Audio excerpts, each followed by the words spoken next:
Our guests from Bark Elementary to lead us in the Pledge of Allegiance.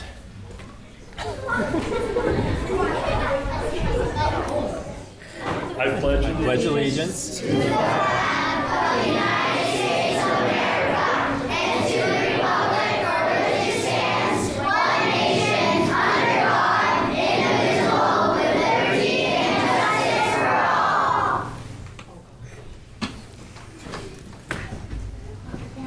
Thank you, everyone. We will start with the roll call. If everyone could introduce themselves, starting from my right. Joe Crawford, Assistant Superintendent. Jane Samard, Business Administrator. Michael Flynn, Superintendent. Michael Thiel, School Board Chair. Jen Thoreau, School Board Vice Chair. Jenna Paradise, School Board Secretary. Jamie Carew, School Board. Jason McLeod, School Board. Anthony Henry, Pinkerton Academy Representative. Thank you, everyone. Brenda Willis is absent tonight for personal reasons, and we have Karen Rand joining the meeting remotely. Karen, can you confirm that you can hear us? I can hear you just fine. All right, perfect. Pursuant to RSA 91A, Section 2, Paragraph 3, Subparagraphs A and C, could you please state for the minutes the reason why you were unable to attend in person and identify anyone who is present with you? Sure, I am out of town and no one is here but me. All right, thank you. I also want to note, pursuant to RSA 91A, Section 2, Paragraph 3, Subparagraph E, with a member attending remotely, all votes taken during tonight's meeting will be by roll call. Before we move on, I'd like to take a moment to remember John Stanley, a custodian with the Derry Cooperative School District for more than 28 years, who passed away on November 4th. Mr. Stanley served the school district with unwavering dedication and a genuinely caring spirit. He made a lasting impact on countless students and staff, always offering a friendly word, a helping hand, or even a determined search through the lunchroom trash bins to rescue a student's misplaced retainer.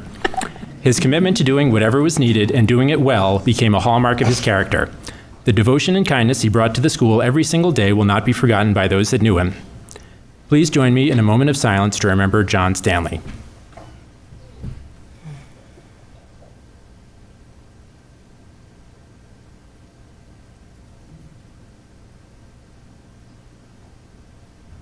Thank you. Our first order of business tonight will be the consent agenda.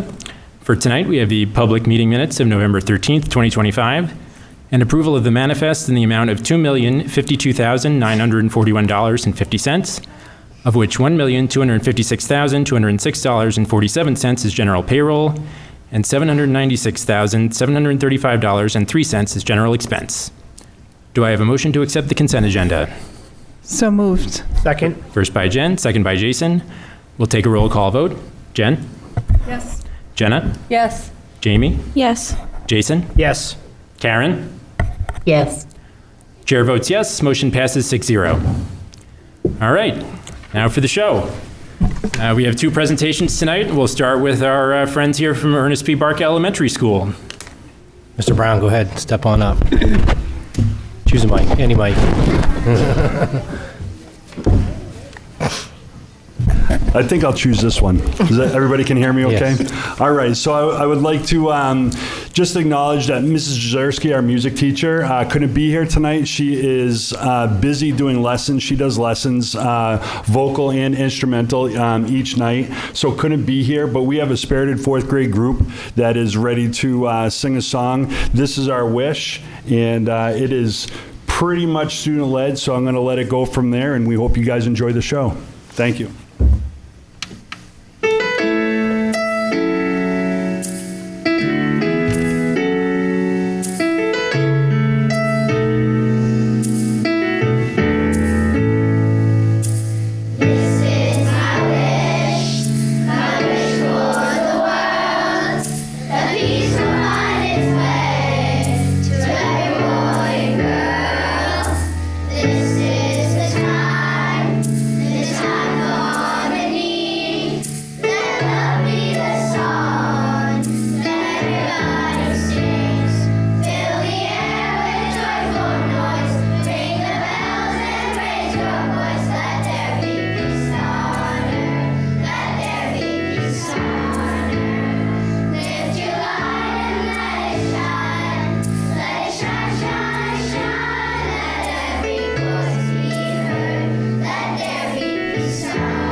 I hear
So I'd be remiss if I didn't also acknowledge Miss Kerrigan, who helps out with our chorus concert here. She does a lot for the kids, and also all the parents.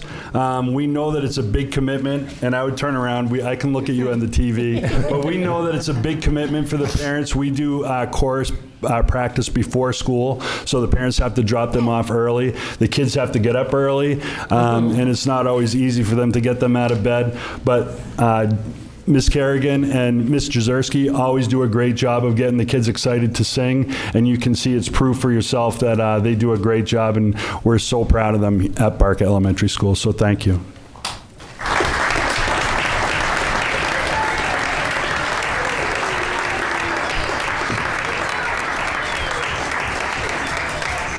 Well, that was fantastic, guys. I wish we could start every meeting like this. And you guys have a winter concert coming up? That's Wednesday, December 3rd, I think? That's it, December All right. 3rd, yeah. Maybe some of us will stop by. I just want to commend you guys for standing still for 20 minutes. I would have never been able to do that myself. And the phenomenon of seeing ourselves, there you go. That's what it's about. So nice work to everyone. Student-led, started on their own, finished on their own. It's outstanding. Thanks for coming. Awesome job, kids. Awesome, awesome job. Good job, guys.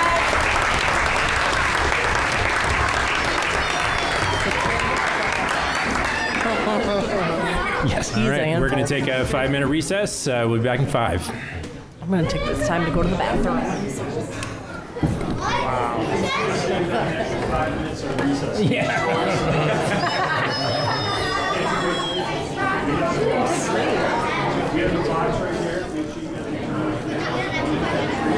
That was so good.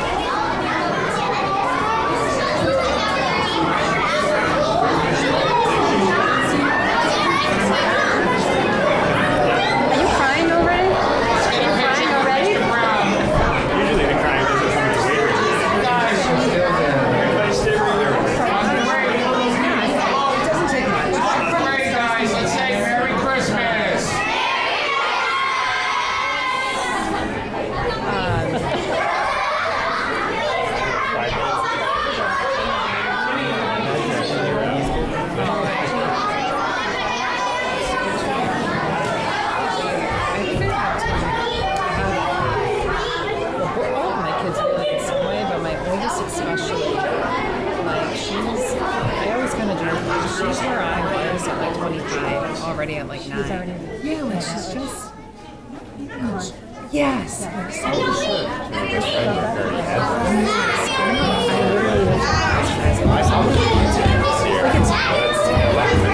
tell you this because we're not going to know what I mean. It's like bittersweet. Because it's like everything is sweet and also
Conan.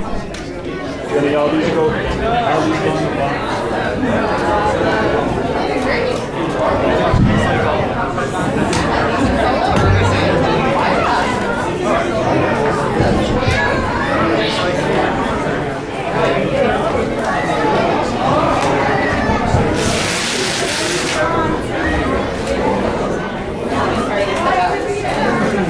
Hey, That was how are you? Put you to work as usual? Nice.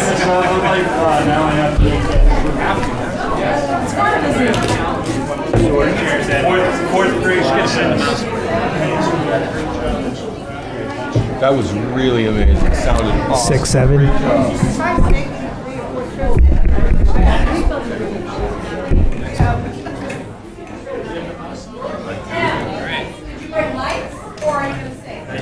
I'm not singing after that. Hey, he's got the vocal talents.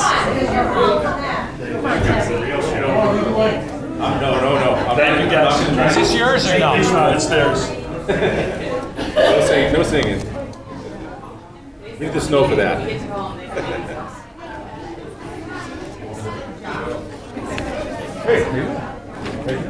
Oh, a little sore. Yeah. A little sore. Let's go find your...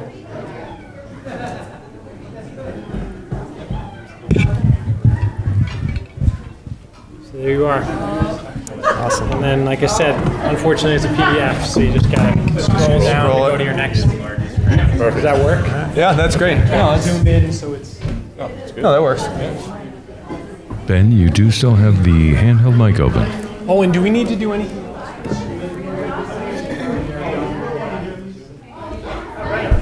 All right.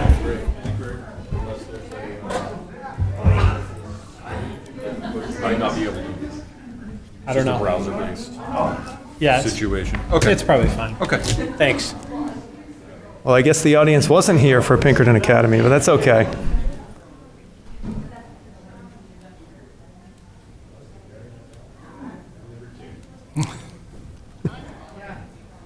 Give you standing Would you mind?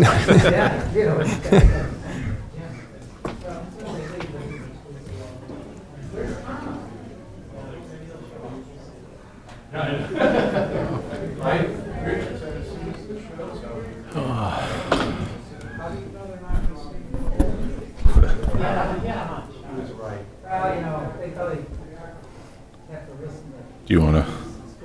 I usually do them also with my left hand anyway, so you want to trade off or... Yeah, it doesn't matter. Here we go, live mic. That works. So from start to end. Right, so the student day in elementary school is 6 hours and 20 minutes. 6 hours and makes it teacher day is a little longer. Yeah, and then they've got that lunch.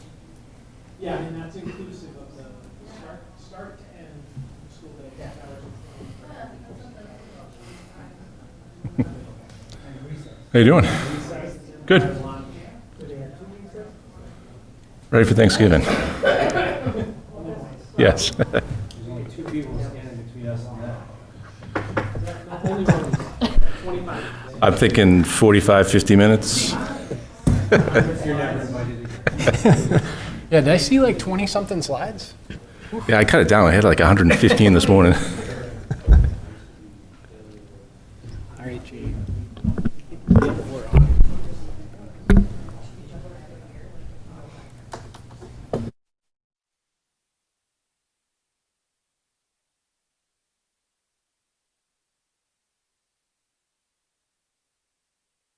All right, welcome back, everybody. Next up, and what I'm sure will be as rousing a performance as the last one, we have Dr. Tim Powers, head of school at Pinkerton Academy, and Mr. Adam Mead, member of the Pinkerton Board of Trustees, representing Derry, and the board treasurer. So you guys recently finalized your budget and your tuition rates for next year, and you've been kind enough to come to our meeting tonight to give a presentation. Thank you. Thank you very much, Mr. Steele, for having us, and Sharon. And it's a tough act to follow, the students, and we won't be doing any singing or dancing or anything like that, but they did an excellent job, and we look forward to 5 years when they'll be coming up and being up on campus and hopefully continuing to sing and perform just like they did tonight. Be here before you know it, right, Adam? They certainly will. Yes. So as you mentioned, we did just finalize our budget, and as we get into a couple of things, we just want to highlight a few things as we go through the budget, what it is, but also like what does some of the budget entail, so that there's a little bit more context to just the numbers, because As you just saw from that student performance, it's not just numbers that we're talking about. There are students, there are people in education behind all that. So throughout everything that we do, our mission statement, our vision statement, our mission is to be an inclusive community that prepares all for diverse futures. With our vision statement is that we have a community of lifelong learners and adaptive problem solvers. And those are our guiding pillars that we strive for each and every day as we work with our students and what their futures may hold. And knowing that we're doing a couple of things as we do what's best for students, but we're also preparing them for jobs and careers that don't even yet exist. When you think of different technologies and things that have advanced over the past 2-3 years, that 5 years ago a conversation would not have occurred. 5 years from now, when these students are out in the workforce, if they've graduated from college or they've been in the workforce for a few years, they're going to be doing things that we aren't even aware of now. So part of the challenge of education is how do we prepare the students for those challenges as we go. So we'll get into first into the budget. Let Adam explain a bit what determines tuition. So our tuition rate is a pretty simple equation. It's our total budget for each program divided by enrollment. And very simple equation, but those two factors can really swing some of the tuitions in a pretty meaningful way when we get into some of the programs that have fewer students and a smaller budget. So, but those are the real big drivers. And so when we're thinking about the budget, forecasting, and et cetera, it's not only just what is that budget, all those factors that you folks look at as well, it's also looking at that enrollment number too. So this next slide is just a high-level overview, and we will go through each of these programs in some more detail. The general education budget is about 88-89% of our combined total budget, and so that's really the main driver that drives our costs as well as your costs as a sending town. The resource and passes programs are add-on tuitions to the general education program, and the ACT is a standalone. And you can see a couple of numbers jump out at you. The first on the general education line, we have 87 additional students this year in that program. Part of that is because of the addition of Fremont as a sending town. They will be starting officially as a sending district in fiscal 27. The other number that jumps out is that 15% increase in the passes budget and the nearly 10% increase in ACT. Those are really because of those, the enrollment figures, and we'll get into some of those details in just a minute. But I just wanted to give that as a nice clean overview of our main programs. So the tuition rate for the general education program at Pinkerton next year will be $17,910, which is just under a 4% increase. And you can see that the total budget went up over 7%, but because of the additional students that we have in that program, the tuition rate has come down. And so we do have some economies of scale in our expenses, but when you add a significant number of students, you do have additional positions that are needed to support those students. And so that's the 6.5 positions that we have for next year. And as you can see, no surprise, salaries and benefits, 77% of the budget. I mean, that is really what drives our tuition rate, our budget. You know, both the Derry School District and Pinkerton, we operate in very similar ways. Our average salary increase of 4%, and then of course everyone's favorite, health and dental insurance up 9% after a couple of years of pretty significant increases in the past as well. So we're battling those same things as well. Pinkerton is self-insured, so we do have sometimes our figures are a little bit different than what may be out there for public schools, but in general, Pinkerton will follow the trends, and we're just seeing that as an enormous expense driver over the last couple of years. The other big piece of this budget is our capital budget, which you can see there. Debt service, that is actually down from our original projection because of our Social Studies Center, which has come in $1.1 million under budget. And so that's savings that we can directly pass on to the sending towns. And then some other revenue offsets, including private pay students, CTE tuition, facility rentals, and interest income. We'd be happy to take any questions as we go along, so please jump in. And I should say that the capital budget, it is a pretty big number. That's probably about where we're going to see it from year to year. I know there can sometimes be concern about what might be coming down the pike from Pinkerton. We don't anticipate anything at this point much different than that figure. Going forward, things do change, but included in that number are HVAC projects, a roof, paving, painting, that sort of thing. So nothing major, just these things that we do every year, and that is probably about what we would expect to have happen going forward as well. The big portion of what is the general education budget comprised of? The education. So when you look at the courses, on that click here, if you click on that, it'll take you to a link for our current course catalog. And when you go on there, you can see the over 400, close to 400 courses that we offer for our students not only in the core courses, but we'll highlight some of our CTE, fine arts, and other areas as well, but the variety of courses that we offer in order for students to be able to meet the graduation requirements. Next year, we actually will have in our course catalog 3 different sets of graduation requirements due to the new ED 306 changes that are going into effect for the current freshmen, but then we had made some graduation requirement changes prior to that to make sure that our students were taking the right courses and enough of the courses in order to be able to meet requirements at UNH, other colleges, and things along those lines. But when you see those course catalog, you can see that the options that the students have in order to meet and how we're trying to meet the demands of not only what our students are interested in, what our faculty is able to teach, but also what are the trends and the needs for them as they graduate and move on. And on there too, for anyone that's got a current or a future student, there is a link that they can go in and you can sort by what it is you're interested in. And you can see based on, I want to study this particular area, and you can click and you can get all the types of courses that are in that category, in that area. Some courses that you may think or may not realize that meet or tie into a particular field of study or a particular profession or something along those lines. So we really want students to try to learn and try different things while they're in high school, because we all know it's a lot less expensive for them to take a class in high school and realize they don't like it than it is for them to go through their freshman year of college and realize, I don't want to study a particular subject or things along those lines. So offering them the ability, they can learn what they really like, they can also learn what they really don't like, and help drive where they're going to go after graduating. One of the big pieces, I think what is really unique, what we offer, is the career and technical education. When you look at that, the programs that the students have the advantage of taking while they're on campus, it fits seamlessly in their schedule on a daily basis.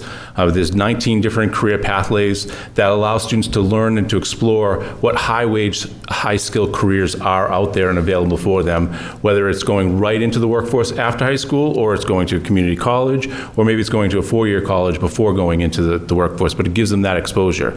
There's 30+ career discovery courses for students to explore prior to getting into the 2-year programs. And 21 of our career and technical education courses offer at least 3 college credits, dual enrollment, while they're there. So if they're staying and they do the complete program through it, they could earn 3 college credits before graduating in that particular area. There's 10+ industry certifications like OSHA, ASC for automotive, Cisco and computers, and we're continuing to look at what options and what is available for our students to earn licensures or pathways to licensures while they're in high school or directly after high school. Visual arts, so arts, visual arts, performing arts, classroom music, theater arts, there's an art credit that's required for students. And there's also students that find their niche and find their home in the arts. So there's a lot of different art courses that students can take to meet the graduation requirements, but then also other art classes that they can take while they're in high school. Everything from your traditional studio art to digital photography to ceramics, but then looking at like dance. They can take dance 1, intro to theater arts, advanced theater making, unified theater, things like that. So there's a wide variety of students to be able to partake in them, but then also a lot of them have some kind of club or activity that's tied to them that extends beyond the school day so that they're able to do it in that way if they can't fit the class into their schedule. Outside of classes, another big area is like what are there for supports for students. So when you look at this here, if you think about it, Tier 1 is the base. Tier 1 is open for any student. And then everything builds off of that. So in Tier 1, you have different things like, what is study groups, pairing students with a peer tutor, different summative and interim and formative assessments, the depth of knowledge progression within the classroom, student voice and choice within instruction, our flex period. We have 17 counselors that meet with students that have their caseload, and they work with their students through freshman year all the way through senior year on their plans, not only for what they're going to take in high school, but where are they going to go in year 5? What's that plan after high school? And then like health classes will do mental health and other things as well. So there's a lot of that in Tier 1 that all students will get. But then if they need something a little bit more, so supplemental would be core plus more. So things along the lines of like chalk talk. So if a student suffers a concussion, and then going back to return to learn. So we are athletically, return to play, there's a whole progression for them to go through. We take that same kind of format for them in the return to learn process as well. That's not just thrown right back in the classroom day 1, because a student that's just suffered a concussion, going right back into band class where they're banging on drums and playing music and all that, might not be the best setting for them to go back and may need a gradual return. So this is for students that are not only participating in athletics, but they may be participating in things outside of school and have suffered a concussion in that. So we'll work with them in the chalk talk. Directed study hall. So for students that they don't have an IAP or a 504 or something like that, but they just need some extra supports with executive functioning. A recommendation may come from a teacher, from an administrator, or for a counselor for them to go into the directed study hall, where they may go there for a short period of time to get that little bit of help and assist that I think sometimes we all need that. Like, how do you focus in on how do you get everything that you need to get done within a set period of time, get that, and then they go back to their study hall and they continue on and they learn from that. And then Tier 3 is the intensive. It's the core plus more. So that's when we have things along the lines of our academy learning community, resource passes, our special education programs, our Bright program, which would be for someone that was hospitalized and they're coming back. So if they've been in a long-term hospitalization, how do we reintegrate them back into the classroom setting and make sure that they're successful? Because the last thing we want is that they have been out hospitalized for some reason and then we throw them back in the mix and then they're not doing well. We want to make sure that we get them in the right spot so that they're able to be successful. And then just to touch real quick, alternative pathways, like what are some of the alternative paths that students can take? Because every student is unique and an individual in their own, and their high school journey is going to be different and it's going to be their own. So not only is there a wide variety of courses for them to take, but there are some that they're going to take a different time. Traditionally, we've always thought of high school as 4 years. You're going to graduate within 4 years, and if you don't graduate within 4 years, you're not successful. I don't think that's true and that's accurate. We have some students that graduate within 3 years, and we have some students that graduate in 5 years. That's the plan that it took place for them for whatever their life circumstances happened. Maybe they just needed a little bit extra time to get all the things that they needed to graduate, or maybe they're able to do it quicker because they know what they want to go and do, and that's their journey, their path. So what we work to do is help support them. So we do have some different pathways that they can take. The adult diploma program that they can receive their high school diploma there. The HiSET program, which is done at the Upper Room, we work very closely with them so they can get their high school equivalency there. The Academy Learning Community is over on Chenito Road, and it's a much smaller setting for students. They're able to really work self-paced through the different courses that they're working on. And for some, it's going over there for half a year or for a full year before reintegrating. For some, they go over there, that's where they find success, and they complete all their coursework there, and then they graduate from there. And then we also look at what are some other opportunities for students, so whether it's through extended learning opportunities, credit advancement, credit recovery, competency recovery, to keep them on track to get to that final destination of walking across the stage and getting their diploma. And then also within the general education budget, we have clubs, and that's just a list of 60 plus clubs that we have that are very student driven. Students come up with interest in what they're interested in, and finding that connection with peers and with someone on campus to have that space that they can take part of and find their home for their time when they are a student. And this list changes every year. It wasn't that many years ago we had a Garfield Club. Every Thursday they got together, and once a month they got together and had lasagna. And it was for that group of students. That was their home, their connection, and it was great. When they all graduated, the club went away. But that was okay, because they found their home, they found a way to connect, and there was an adult that was supervising them, and that was another person that was working with them to ensure that they were making the progress. As much as they were talking about Garfield, it was also checking in to see how are you doing in your classes, and are you progressing to graduation. So Garfield still lives on, and this helps students to get to graduation.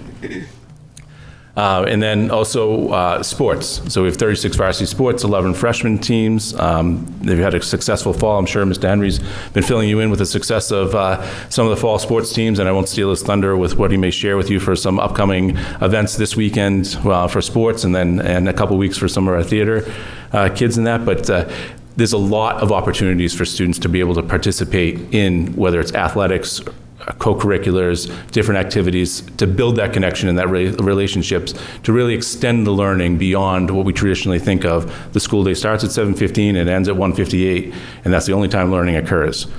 It's not true. That's not the only time learning occurs. So all of these things go into that learning process, and to help not only help our students and help our communities to grow.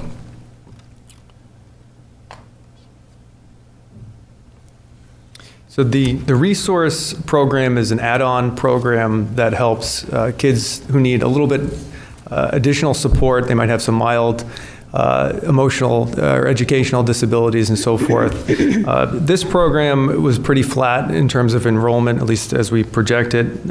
So the tuition is going up by 1.1%, and the budget, as you can see, just a very minor decrease there. It's interesting, as an add-on program, this budget is 95% salaries and benefits, so it's almost entirely just personnel. Anything you want to add there, Tom? No, I think it's the biggest of all of our special education programs. It has the biggest number, and as Adam mentioned, it really is that mild to moderate, working on individual goals, that they have a case coordinator that works with them and really helps along the process of making sure not only they're in the right classes, but getting the support that they need in the resource room to work towards their IEP goals, but then they are also able to go to the resource room to work on projects, to take assessments and things along the lines as they're going through.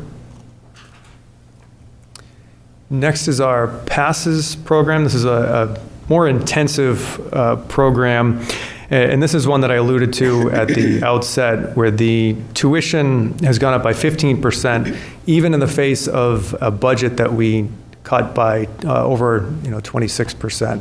So this program is just it's a little over 1% of our total budget, but it is a very meaningful program to the students that utilize this program. And about 99% of this budget is actually salaries and benefits.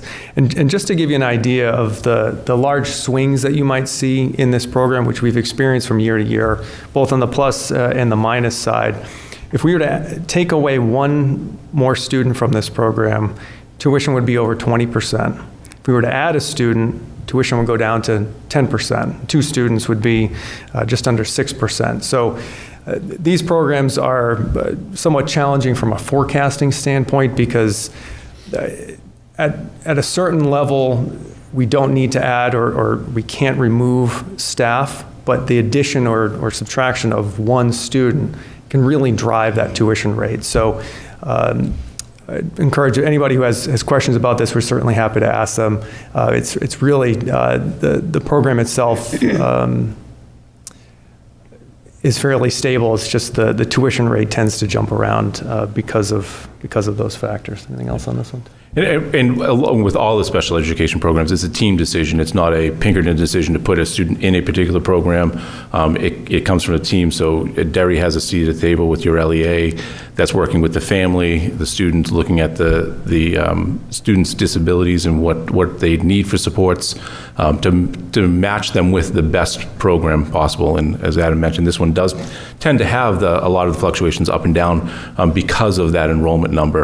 And as much as it is tough and challenging, it gives an accurate cost for it as opposed to just trying to do it flatline and try and make it work the other way. Like, this really just meets the needs of the students, because these are the students that have social and emotional needs beyond something else as well. The next program is ACT. Again, this is one that can see swings because of the enrollment. So next year we're projecting 36 students. So again, take away one student, you're over 13%. If we added a student, we'd be under 7%. 2 students would be 4%. Again, another important program, mostly salaries and benefits because of the nature of the program, but still subject to some of the swings that we see because of the enrollment primarily. And this is one of the 2 programs that the students primarily are in it until they age out, until age 22. So they're with us until 22. They're one of the 2 programs that go through the ESY and into the summer. So they're with us for the extended school year, not just the regular school year. They do go out in the community for daily living skills, work to learn, incorporate different trips there. The unified classes, these students are participating in it alongside their peers. So it's really great to see them working with their peers, staying within their community for their education, as opposed to them going elsewhere and having a different experience that they really get integrated to within our school community, not only with the classes they take that are designed specifically for their needs, but then the unified classes that allow them to work with their peers, and then clubs that are unified clubs and unified athletics as well. The NECC program is one of our programs for our most intensive needs students, and I know you're familiar with this program. You have in the Derry school system. These tuition rates won't be known for a few more weeks or even another month or so, as we're still in the process of finalizing those tuition rates with NECC. And there's also, we're looking at the potential for adding another classroom if our enrollment requires it, which again, that jump in the classroom is what will drive the ultimate tuition rate for the NECC program. Yeah, like right now this is projected to be 18, one of which I think may not be coming, so that could put us at 17, but we've been approached that there are 2 others in a couple other towns that may be coming, so the enrollment could be 17, it could be 20. 20 would mean that we would have to have 4 classrooms, but if it's 19, we may only need 3 classrooms. The 4th classroom requires an additional teacher, some different expenses there. So in order to get the most accurate and the right budget, it's just going to take a little bit more time as we go through the process to see if those students are coming or not, and what will that necessitate for the staffing personnel that NECC will have, and then what does that mean for the budget there. They did share that they were looking at 3 to 5%, pushing them closer to 3% for an increase on their expenses for the program. This slide here, I thought it would be interesting to just put school costs, I guess, in perspective, in context. So in looking at, sort of everybody's talking about inflation, and that's the solid black or blue line there on the bottom.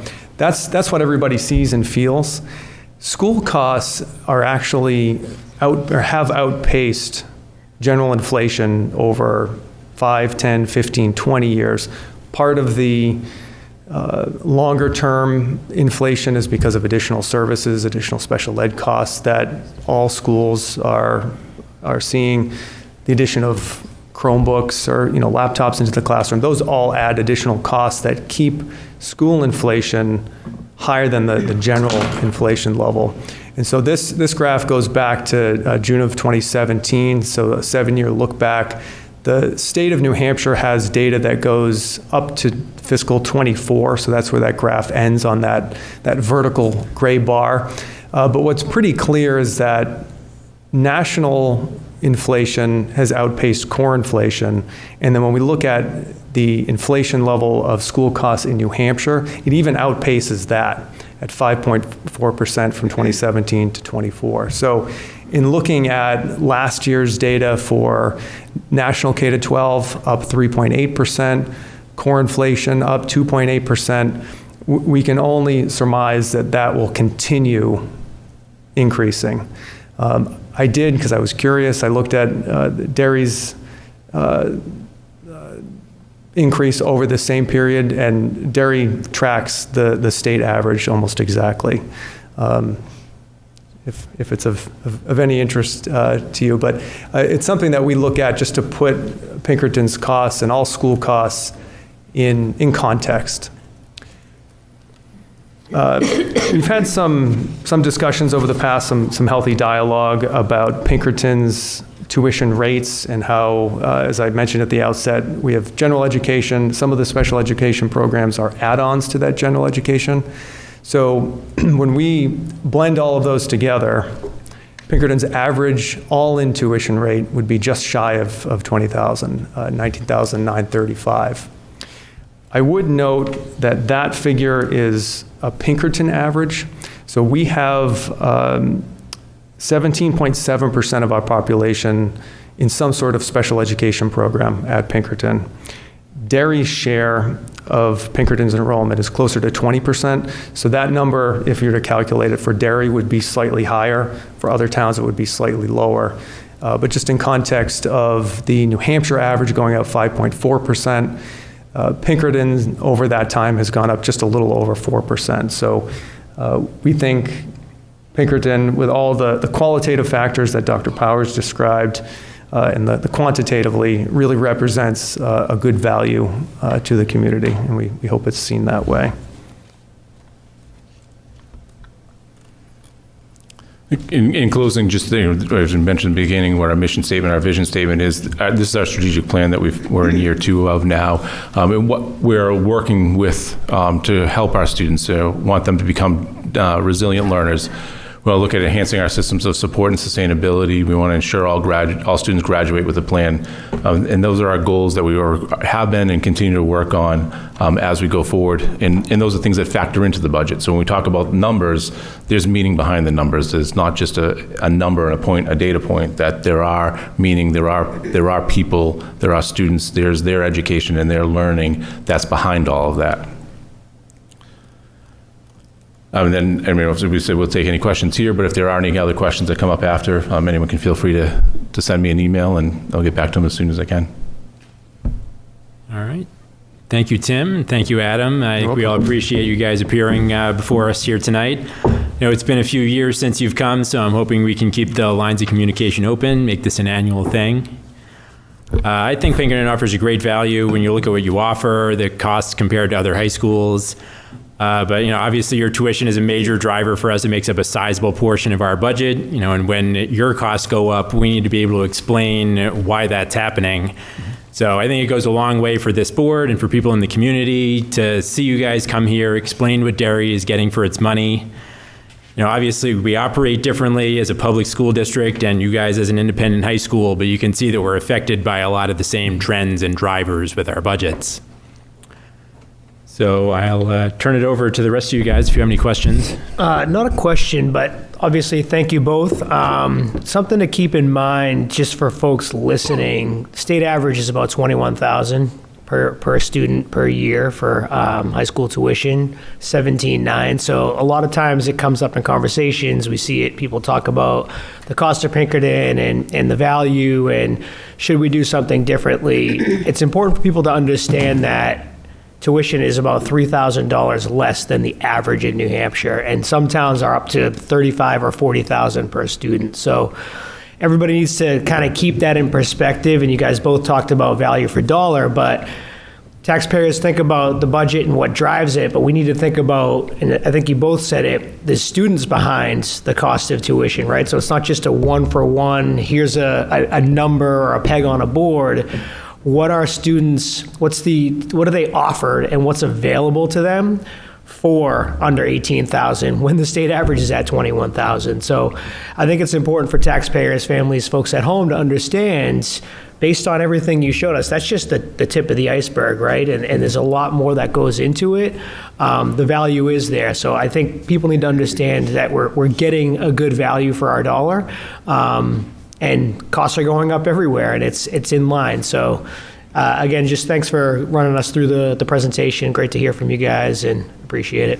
Yeah, thank you. You know, we appreciate the dialogue, appreciate the partnership, and you know, we recognize that we are a sizable portion of our sending towns' budgets, and you know, to the extent that we can communicate what is coming down the pike, you know, have constructive dialogue, you know, even share, you know, at our sending town meetings, we share, you know, ideas and things to bring down costs. We're always looking at ways to save costs and bring more dollars to those, you know, the direct impact of the students. So I appreciate that. Thank you.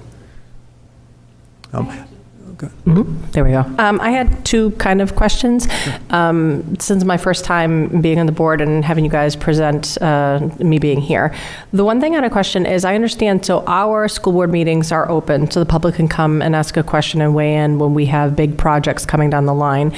Your meetings are closed, correct? Correct. So when you were saying that you don't anticipate, you had the geography building just recently, and you don't anticipate anything big coming up other than roofs and so forth. When you have another big project that comes up, is there a way that we dialogue to kind of check in with us to see, like, hey, we've got this on the books, are you going to be able to handle it? Because obviously it trickles down to us having to then put in money also to that, correct? Correct, yes. So if we're contemplating a capital project that exceeds $750,000, we pull together a construction committee, and there's a representative from every sending town, each school board there, and then there's a superintendent representative.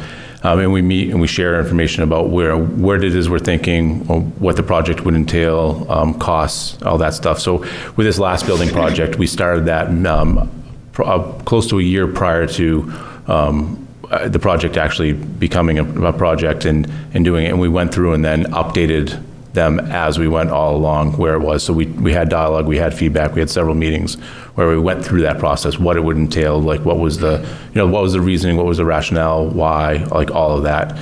So in the future, if there is a project or something along those lines that exceeds that, that's the path that we would take, and we would be in communication with all the towns about that. Awesome. And that's contractual as well. That's actually part of our contractual arrangement with the sending districts. But you know, I think you know, we'd like to go well beyond that. You know, if there's anything that's coming down the pike, even things that might increase our regular capital budget. I mean, we recognize that those costs are passed along to the sending towns, and you know, try to make sure there's no surprises for you, because we know there's trickle-down effects to your budget as well. Yeah. Well, and my other question, speaking of surprises, we were in our finance committee and we were talking about how the surprise jump of the incoming freshmen that were coming in that we did not see in the forecast, which we were speculating where are they coming from.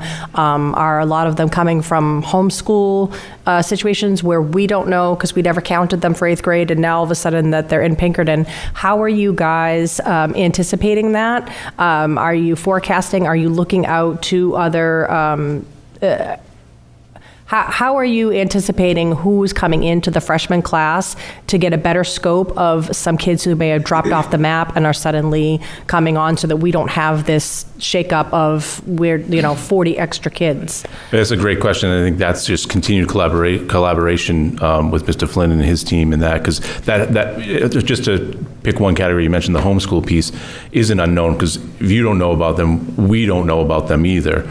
So trying to predict how many there are that could potentially come is a challenge in that. For us, the enrollment, the biggest number that we use is the October 1 numbers that the district reports to the state, and that's the basis for us for starting for new students coming up. And then we just look historically out of that number, what percentage that are in 8th grade that do come to us to see that, so that builds into what our enrollment number is for the budget for next year. As we do more and communicate more and share more, we get students that are potentially coming from homeschool. When we have that kind of interest in that, then we'll certainly share it with your SAU office so that you're aware of it. So we don't I don't want to hold any surprises and say, I know there's 10 homeschool kids that are coming next year. I'm going to wait until September 1 to tell you that as soon as we know that, we're going to share it with them. Because part of it, too, is a verification process of that, they have residency, that they live within the town. Were they part of the Derry School District prior, or have they been homeschooled the entire time, anything along those lines? Do they come to your open houses? Have you found in previous years, again, I'm just following the line of the homeschool kids. Do they come to the open houses when you have those days and fill out something so you know where they're coming from? So the quick answer is yes. The longer answer is the open houses like that we've done have only started within this past year. Okay. So that's a brand new thing. So I think that's going to be a good data point as we go through there and get that information and sharing it with your SAU, with your office, and that about where we have these homeschool kids that are looking, and as we continue to do more outreach to like 6th, 7th graders, and seeing, are we drawing in, is there interest from homeschoolers? So ideally, if there is a homeschool family that is going to come, if we know that they're on the radar and they're currently 6th graders, we can share that and say, Mr. Flynn, we have a current 6th grade, we have 10 6th grade homeschoolers that are looking. At least then it puts it on your radar so that you're able to keep that in the pipeline. So the more outreach we do, we get more information like that, we'll certainly share anything that we have. And you have direct pipelines with the other schools that are, what's the word I'm looking for? Like the charter schools. Charters, and things. thank you. We're building those pipelines and building those connections to see what there are for any students that live within town that do attend. Okay, thank you very much. You're welcome. The other aspect too, just, what we try to do is to mitigate some of those swings to the extent that we can. We have a base of private pay students that can help to mitigate some of those swings up and down for the tuition. So that's an additional source of revenue and way that we can spread some of those costs outside of the sending towns. Thank you for coming tonight. It's great to see you here. I just wanted to highlight one of the things I noticed and was thinking well about as you were speaking was some of the specialized programming that you offer, like PASSES, ACT, NECC. I wanted to highlight for the people at home that it's wonderful that Pinkerton offers those resources because it's a way for us to keep kids in the district as a sending town and to maybe mitigate an outplacement if that's a potential opportunity. So we're very fortunate that Pinkerton has those types of programming. And I know you highlighted this, Tim, during the presentation, but that dialogue I wanted to say is that it's really a process within the team at Pinkerton that's always thinking well about what a student really needs. It's not a one-time decision, and it involves the sending town. So I just wanted to highlight that though those programs may seem costly, they can also help us mitigate costs within our own budget. So, and we have had students that have transitioned from PASSES to resource.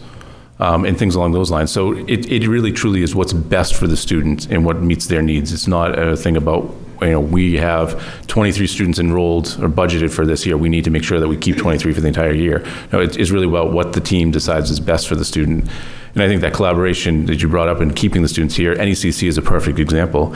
We added NECC probably, it's been almost a decade now maybe in that, but that was a direct, because Derry had it and you had students coming up and wanted that next place for them. So we worked with your team in that, and how do we extend that and offer that to them when they're coming here in 9th grade so that they're able to stay within their home community and also keep expenses down because it stayed as an in-district as opposed to an out-of-district placement there.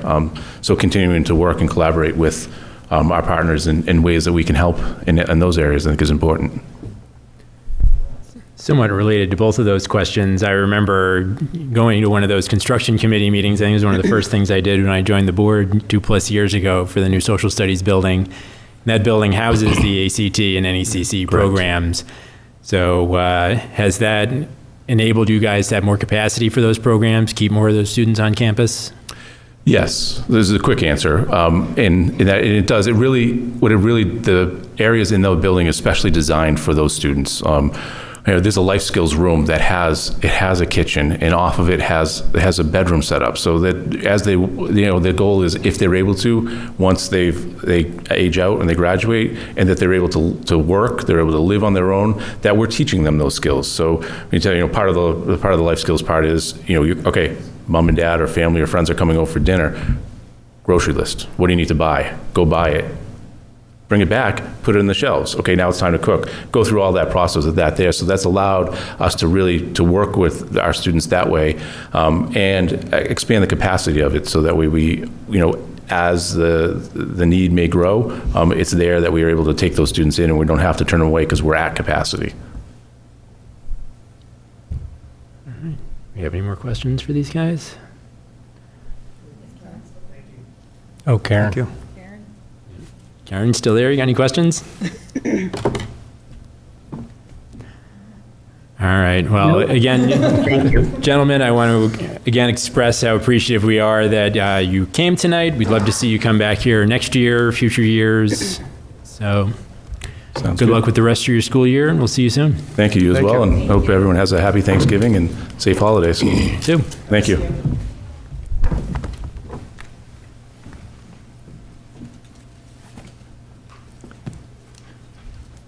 All right, our next item will be delegations and individuals.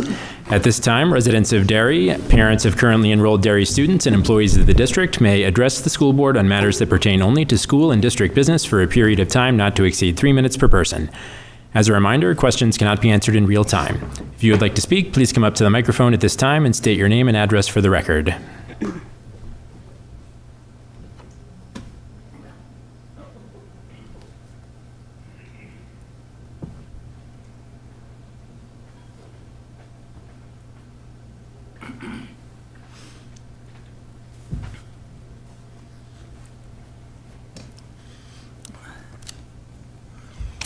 Good evening, Richard Tripp, 44 Wyndham Road.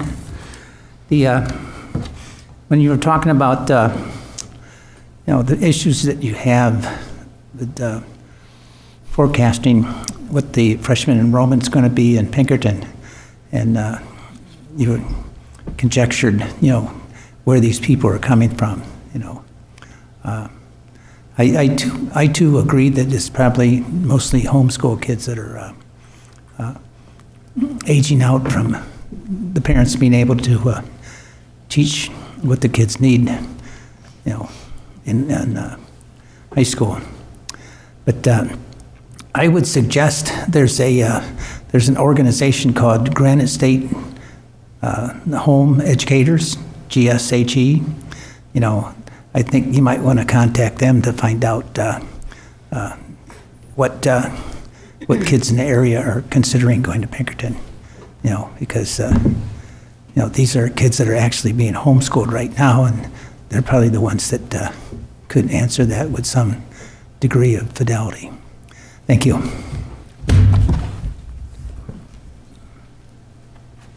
Thank you, Richard. Not seeing anyone else come to the microphone, so we'll move on with the meeting. However, the public comment period will remain open until 7:58 p.m. If you wish to speak prior to that time, approach the microphone and I will recognize you at the next break in the agenda. Our next item will be student member updates. So first up will be Mr. Henry with his Pinkerton Academy update. Well, hello. We haven't had a lot of school days since the last meeting. We had 2 days off a couple weeks ago. We had a Monday off for a teacher workshop and a Tuesday off for Veterans Day. And tomorrow is our last day for this week. And then we go on Thanksgiving break. So there's only, I think, 15 school days this month, which is pretty interesting. Yeah, so I only have a few items, but one of them is pretty big. We have made the state championship for varsity football. It will be this Saturday at 1 p.m. at Stello Stadium in Nashua. We are going against Bedford. So bundle up, it'll be 37 degrees, but I'll be there. Pinkerton players will be putting on a Christmas Carol. It will run from December 5th through to the 7th. You can buy tickets on the Stockbridge website and see the times. And one last thing for my fellow seniors, and for any student really, the ASVAB, ASVAB, Armed Services Vocational Aptitude Battery Sorry, that's a long acronym. But it is a test developed by the Department of Defense. It measures your academic abilities and potential future occupational studies. It's very useful for those going into the military or the trades or something like that that doesn't require college. There will be a training for it on December 10th at 12:30 p.m. in the freshman cafeteria. It's open to all students and parents that would like to go learn about it. And that is all I have. Happy Thanksgiving. All right, thank you, Anthony. Anybody have any questions? All right, well, congratulations to the football team. Good luck in the state championship, and good luck to the Pinkerton players in their performances. Moshe was not able to make it tonight, so no next charter school update. So our next item will be deliberations. We have one item to consider tonight, 4 policies up for their second readings. Mike, did you have anything you wanted to note here before I call for a vote? Nope, no changes to what was presented. All right, if we have no questions, I will take a motion to adopt policies BBBC, DAF3, DFC, and JH as presented. So moved. Second. First by Jason, second by Jen. Assuming Karen is still here, we'll take a roll call vote. Jen? Yes. Jenna? Yes. Jamie? Yes. Jason? Yes. Karen? Yes. Chair votes yes. Motion passes 6-0. All right. Next item is administration reports. Jane, you're up with your business administrator update. Okay, I've included in my report the most up-to-date expenditures and revenues, and I've highlighted some of the areas, just notes of interest. I also wanted to highlight the Pinkerton Academy as we're talking about the enrollment, and last board meeting, we mentioned that we had more students than we had budgeted for. So each month, we actually went to November, each month we're going to change our projections based on the actual enrollment as of the first of the month. So we did that when we calculated our projections moving forward from November, made the adjustment, and we'll continue to do that until we get our February bill. So we'll have a more accurate number. And I also, highlighted some of our special education just to keep those areas in mind. Again, some of them we're still waiting for transfers to be done from general expenses and to move them to federal projects. And we've been working still closely with David Clapp, our treasurer. Right now, the bond interest account for the in our PDIP account has earned over $127,000, and that was only up until, I believe, September. So we don't have October's in there yet. We did also open up a PDIP account for our general fund account, and the interest rates right now, I think, are 3.97%. We just got the notification from them today. So the interest rates are dropping a little bit, so they're a little bit less, but there's still more through PDIP than they are other banking firms. I also wanted to, we haven't had much activity as far as payments for anything related to the bond, other than we've had some expenditures for engineering costs for South Range, and we also paid some of the general project management for Jobin, and also a small outstanding invoice for the roof at Grinnell. I also wanted to highlight we're continuing to work on our free and reduced applications. I actually approved several last week, so we want to remind people, continue to fill those out. Maybe you've had a change in your status at your home, somebody is out of work now, or your income has changed, or there are more family members living in your home. Those are things that could change your qualifications for being approved for free or reduced. So we encourage families to continue to do that, and they can do that throughout the year right up until June. Lastly, on that, we did have 2 donations to go towards our homeless population in purchasing for the holidays. We were lucky enough to receive a $500 donation from Varani Realty, so we want to thank them for that.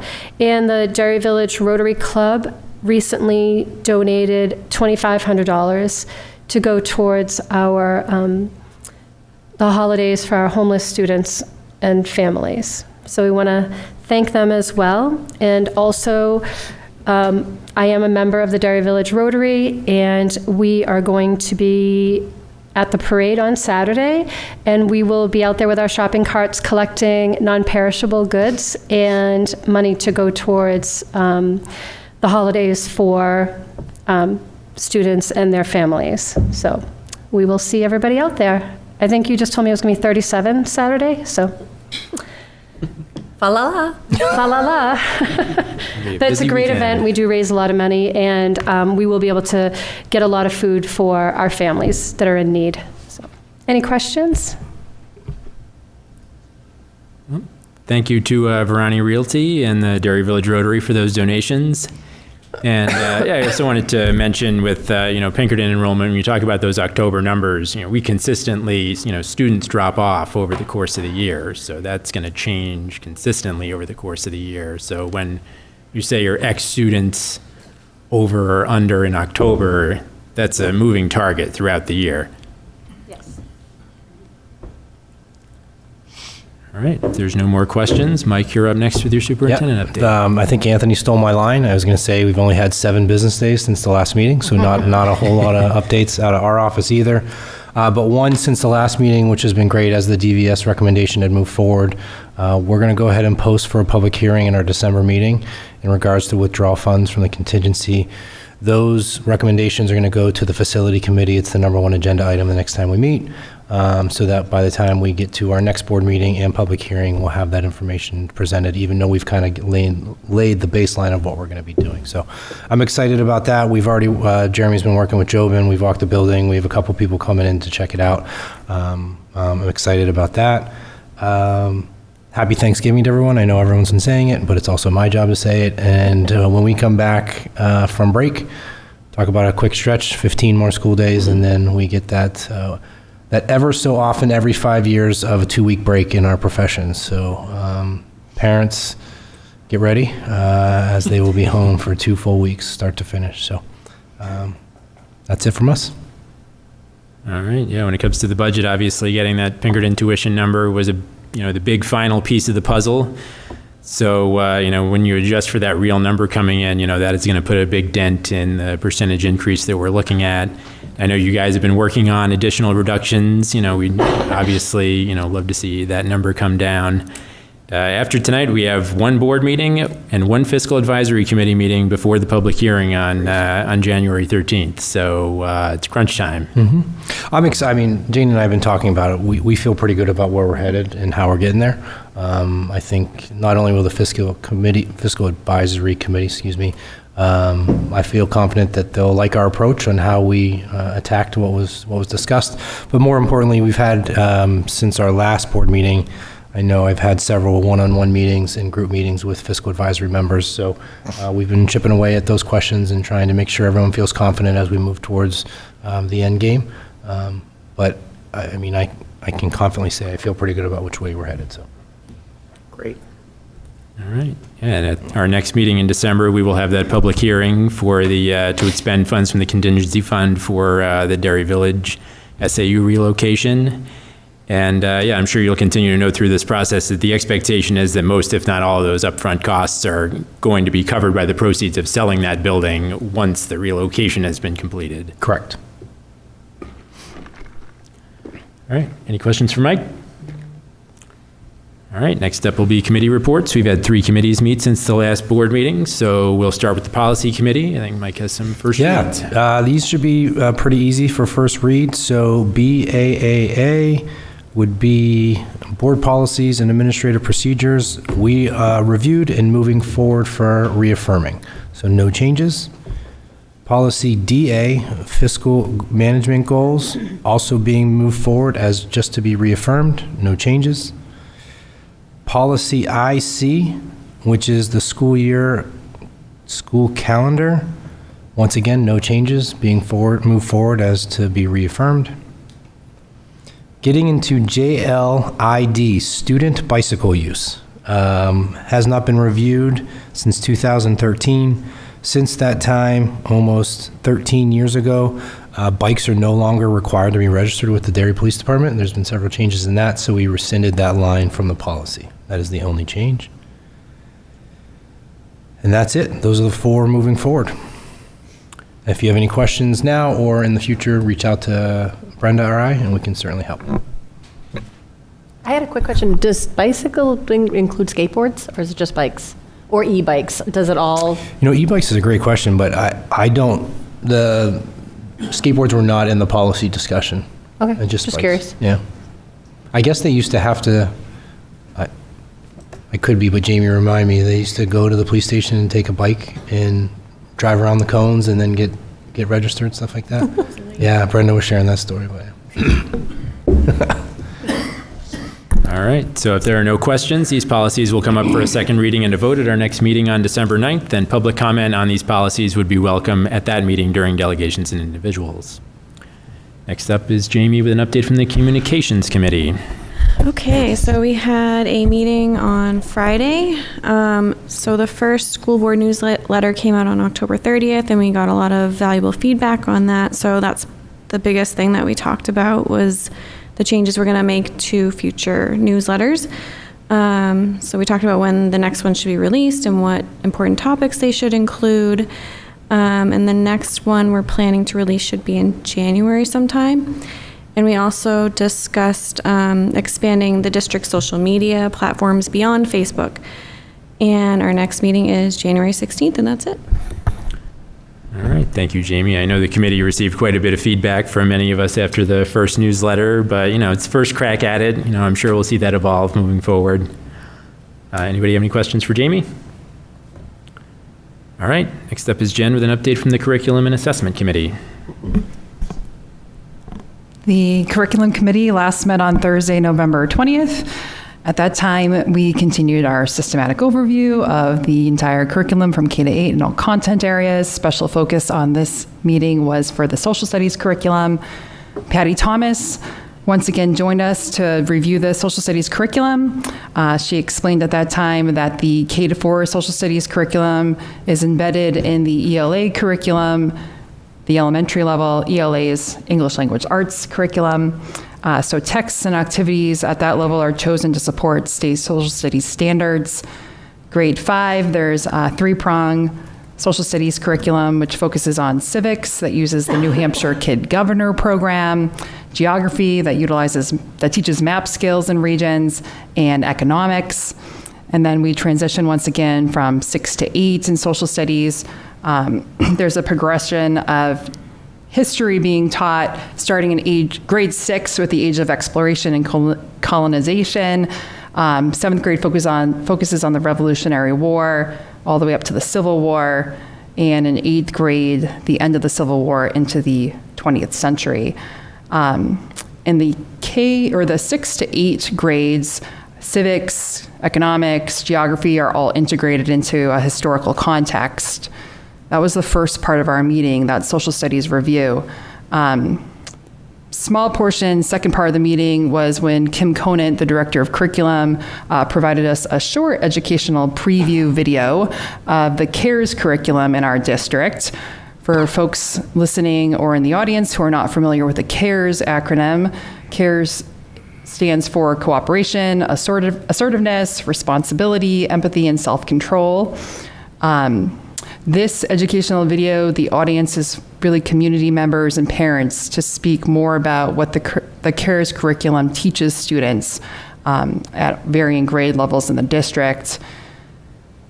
The CARES curriculum will be revisited, I believe, at the next curriculum meeting. The next curriculum meeting is Thursday, December 4th, 10 a.m. at the SAU office. As always, meeting minutes and agendas can be found on the district website under the school board tab. And I'll be happy to take any questions. Any questions for Jen? All right. Next up is FYIs and member updates. I have a couple of things. If you'll remember from a few weeks ago, we had Mike, students. sorry, before you get to the end, I just wanted to clarify when we're speaking about homeless and the donations, it's for the McKinney-Vento program. So students that are who might be homeless at the time or living in a place that they shouldn't. So I just want to clarify that it's for our students that are in the McKinney-Vento program. Sorry. Thanks. So if you'll remember from a few meetings ago, we had students from Gilbert H. Hood National Junior Honor Society come and present on their Cards for Troops project to collect holiday cards to send to military personnel. We received an update from their principal, Mrs. Long, with the news that they had collected around 2,650 holiday cards. So thank you and congratulations to them for their hard work, and thank you to all of the students and others in the community that took time to write a card or two. West Running Brook held its 6th grade autumn concert last Thursday, so congratulations to those students and music educators on a great concert. It's impressive to see the growth in these young musicians at this age, and they've been able to have band and chorus daily for 2 years now. Many more concerts to come over the next few weeks, including the talented kids we saw from Barca tonight, so good luck to our music students throughout the district. I believe the Start Times Task Force has met since our last meeting. I think you guys are still kind of in the conversational stage, so I don't know if you have any update from that. There's going to be a survey coming out soon, so stay tuned. People will be able to weigh in. That includes staff, teachers, parents, people that this may impact. So look for that. All right. Anyone have any other updates? Okay, our upcoming meeting schedule. Our next 2 regular meetings will be on Tuesday, December 9th. That meeting will start at 6:15 p.m. to accommodate the public hearing on contingency fund use. And Tuesday, January 13th. That meeting will start at 6 o'clock p.m. to accommodate the public hearing on the proposed budget and other warrants. Both will be here at the Municipal Center. Also, a reminder that the next and final meeting of the Fiscal Advisory Committee will be on Thursday, December 11th, 6:30 in the cafeteria at West Running Brook. With that, we have no non-public business tonight, so if there is no other business, I will take a motion to adjourn. So moved. First by Jason. Second. Second by Jenna. We'll take a roll call vote. Jen? Yes. Jenna? Yes. Jamie? Yes. Jason? Yes. Karen? Yes. Hi, Karen. Hi, Karen. Hi. The Happy chair Thanksgiving, votes, everybody. the chair votes yes. Motion passes 6-0. Good night, everybody. And happy Thanksgiving.